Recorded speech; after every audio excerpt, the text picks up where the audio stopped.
Welcome back to AM Northwest. Our next guest just returned from a 2-month solo trip to Europe to celebrate turning 50.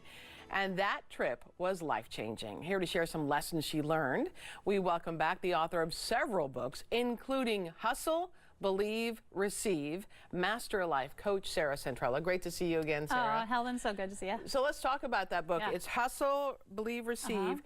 That book actually brought you together with some people on your solo trip in Italy out of the blue. Oh my gosh, it was the most incredible story. First of all, I had planned my whole trip except for the last week.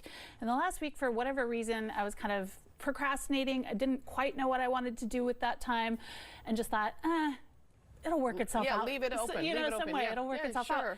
So about 2 weeks before the end of my trip, so about a week before that, I get a DM from somebody who says, hey, I'm reading your book, Hustle, Believe, Receive. I found it in a library in my tiny town in Sicily. There was only 5,000 residents in this little tiny town. Wow. This very small Italian library with no other English books.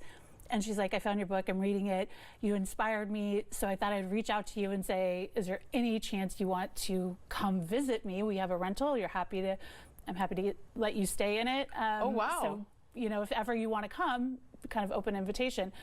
And I was like, wait, you found my book in Italy? Yeah. Like, what are you talking about? Right. And Italy is my place, so the when you say your place, it's what you love, it's your passion. 6 times I've been there. Wow. I've been taking women there for the last like 4 or 5 years, and so it's of any place for it to have landed in a random library. It just felt really serendipitous. So.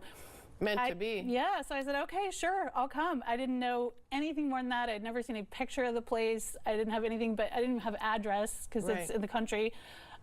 So I just, at night, fly in and get in the car and drive an hour and a half into the wilderness to meet this couple. And you made great friends and had an incredible time. It was so, it was the most magical thing ever. It's kind of hard to explain. And Sarah is her name actually as well. Sarah and her husband Andy were just amazing. They welcomed me. Then they introduced me to everyone in the town. I got to meet like the former mayor.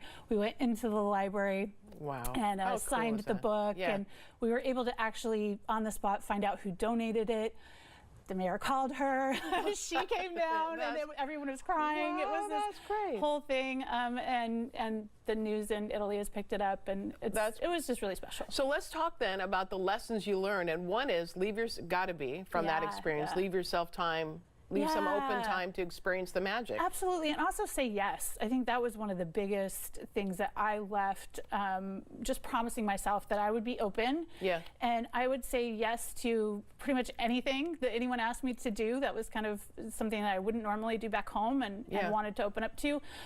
So I think being open to opportunities, saying yes, putting yourself outside of your comfort zone, allows magic to happen in a way that we just don't really experience a lot of times at home. And on the trip, I met so many incredible people who I'll be connected with for a really long time. So I think be open to not just meeting people, but to experiences, and they can come from places you just never could have predicted. Okay, so that's one lesson, be open to meeting people and say yes. Yeah, absolutely. Another one was really just learning how to trust my gut in a whole new way and trust my intuition.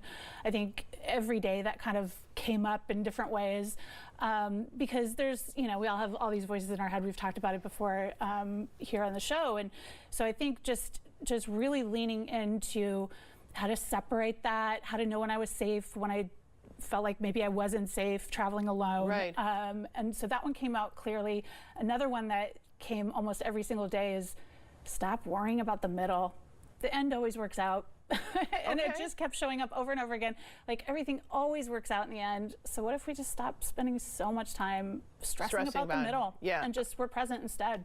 And enjoyed it. Did you ever find out who, you said you found the person who donated? Yes. Okay. Yes, Melissa, she was actually an American, and she had bought the book in 2017 and read it on a flight from New York to Italy, and then... Oh, she must have found it at an airport bookstore, Yeah, she found it at the airport bookstore. So it just, that story was really incredible. She had been doing all the homework. She had manifested a bunch of stuff in her life. She did what you say in the book. Absolutely. And then she decided to donate it because it had impacted her a lot. She knew there was more English speakers kind of coming to the town of Sambuca, which is where it was in Sicily. And so for Sarah to get it, and then so all of us were there, you know, all three of us women, and the librarian, who was really great too. Didn't speak any English, but she goes. So she followed what you suggested in the book, and she's living her life in Italy, which is incredible. She's living her dream, and so was Sarah too. Sarah really, like, she had read one of the stories in the book where I had kind of done the same thing. I had reached out to one of the Oregon players so that my son could play football, and she was so inspired. So she's like, "Why don't I reach out to Sarah and see if she'll come?" Yeah, there you go. I love it. It was really a beautiful story of how much magic there still is in this world. Absolutely. Follow your gut, your heart. Both. Both. Always. All right. The book again is titled Hustle, Believe, Receive. Sarah Centrella, great to see you again. So good to see you. All right. We'll be right back with more.